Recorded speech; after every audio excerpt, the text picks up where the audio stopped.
O ato cívico é uma rotina na Escola Municipal Luiz Carlos Manzini de Matão. Uma vez por semana, a escola realiza uma cerimônia na qual os estudantes reverenciam os símbolos nacionais.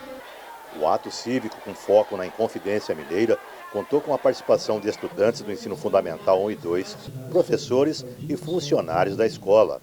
O legado para a sociedade brasileira deixado pelos personagens que tomaram parte no movimento de conspiração separatista foram temas da discussão. O Tiradentes é o personagem central e emblemático desta página importante da história do Brasil.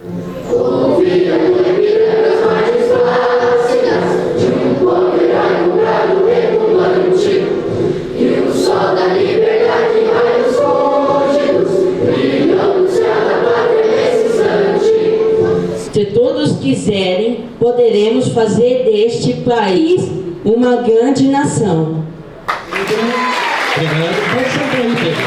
E agora conversar com o professor Rui, da disciplina de História, aqui da Escola Municipal Antônio Carlos Manzini, fazendo essa homenagem, né, celebrando esse dia de Tiradentes, né, mas falando principalmente do personagem que ele foi, histórico e muito controverso também, né, professor? Perfeito, isso.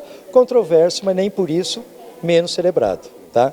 Só que é importante que a gente leve, né, os reais motivos, por que ele foi resgatado. Então, para a gente entender Tiradentes, na época de Brasil Império, que foi um movimento, né, nobre, inspirado no iluminismo francês do século XVIII. Movimento separatista. Um movimento separatista de Minas Gerais. Eles pensavam só em Minas Gerais separar-se de Portugal por conta dos impostos, né, que eles achavam muito abusivo. Tinha até o Quinto, depois a Dona Maria I, que era na época a rainha de Portugal. Já eram caros, né? Já eram caros, e ainda quando não pagasse, que eles não tinham, né, as minas foram se esgotando, não produziam com tanta quantidade quanto no início.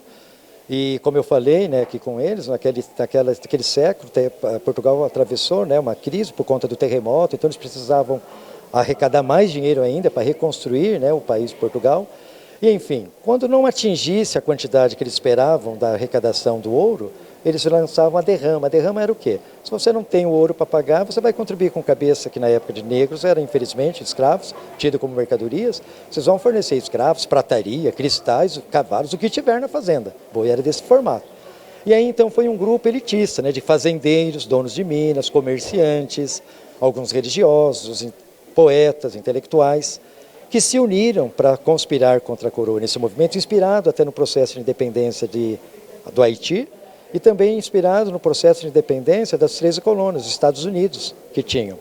Ainda não da Revolução Francesa, que a Revolução Francesa vai ser só em julho, o movimento da Inconfidência foi antes, no mesmo ano antes. A Conjuração Baiana, sim, que é uma outra história, que era inspirada em tudo isso, e ainda mais na Revolução Francesa. Voltando à Inconfidência Mineira, foi traído esse movimento por Joaquim Silvério dos Reis, porque ele ficou com medo, então ele fez uma delação premiada, vamos assim dizer, não era esse nome na época, em troca do perdão das suas dívidas. E aí eles suspenderam da derrama. Aí sobrou para Tiradentes, porque eles prenderam todos os que conspiraram, e esse processo demorou 3 anos, né? Foi um processo longo. E aí no último foram alguns condenados ao exílio, expulsos do país, e Tiradentes com mais 10, ficaram 11 que foram presos. Dos 11 que foram condenados à morte por enforcamento, na verdade 10 foram libertados, só sobrou Tiradentes, que coincidentemente ou não, ele era o pobre da história, vamos assim dizer. Porque era mineiro e foi morto no Rio de Janeiro. Isso, mineiro, mas morto no Rio de Janeiro. Porque, na verdade, ele tinha uma patente militar, por isso que fala alferes, era um funcionário público, deveria ter lá seu ganho. Um ativista político. Sim, um ativista político. Também Tiradentes, que é um ofício que ele aprendeu com os tios ou avós, porque ele foi criado, ele perdeu a mãe e o pai logo cedo, muito cedo.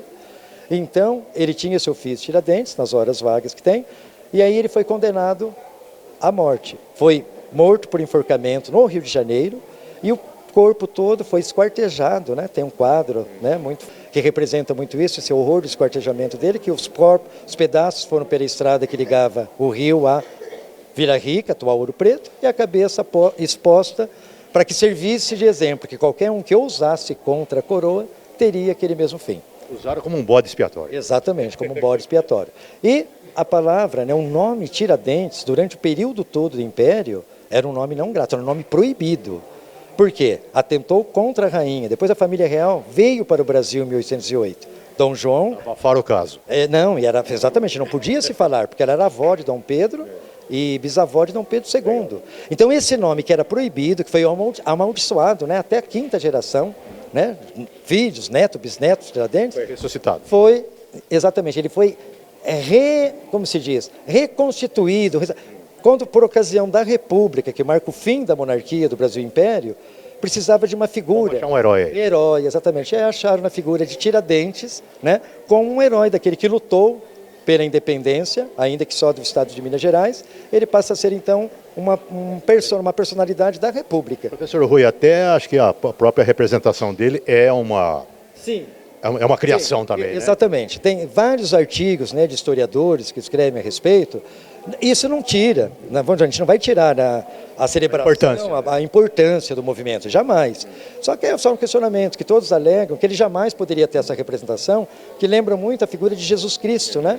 Barba, cabelos longos, porque eles julgam, ele por ser militar, jamais poderia ter esse cabelo, teria que ter um cabelo aparado e talvez um cavanhaque. E por estar preso também era comum raspar a cabeça dos presos, né? Por conta de piolhos e tudo. Então aí fica só uma curiosidade que tem. Não tinha máquina fotográfica avançada, pintaram, né? Pintaram, exatamente, dá para fazer. Hoje em dia já não dá para se fazer isso mais. Professor, que legado que fica dessa história, e eu acho que é legal o evento que foi feito aqui hoje, é sempre feito esse ato cívico, né? Para contar a verdadeira história. Sim, né? Com certeza, com certeza. Nós da escola, né, professor Antônio Carlos Manzini, primamos, independente, toda semana a gente tem execução do hino nacional. Então, quando tem alguma data histórica, alguma data também na área de ciências, de matemática, de geografia, da questão racial, enfim, todas as questões da escola em movimento, elas estão sempre presentes. Inclusive, aqui a gente falou sobre Tiradentes, mas você viu que rapidamente a gente não esqueceu de falar do Dia dos Povos Indígenas, 19 de abril, 22 de abril, entre aspas, o descobrimento do Brasil. Tudo meio colado aí, né? Tudo colado. E aniversário de Brasília esse ano, 65 anos. No dia 21. No dia 21 de abril. Que é o dia de Tiradentes. Que é o dia de Tiradentes. Que também é uma data, provavelmente, que na época de Juscelino, né? Demorou alguns anos para ser construída. A data da inauguração também não foi por acaso escolhida 21 de abril. Para terminar, então, qualquer que seja o contexto, é sempre bom, né, celebrar essas datas. Sim, como até os alunos, né, no poema aí que eles leram, o jogral que eles fizeram, né, chamado, né, Ninguém Aprendeu a Lição. É um recadinho aí, né, até que ponto nós... Aprendemos ou não? Ainda não. Ainda não. Melhoramos, mas ainda temos muito que aprender. Eu confio. E esse é o papel da escola. Esse é o papel da escola, certamente. Tá bom?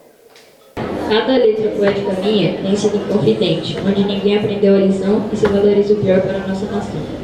Ninguém aprendeu a lição.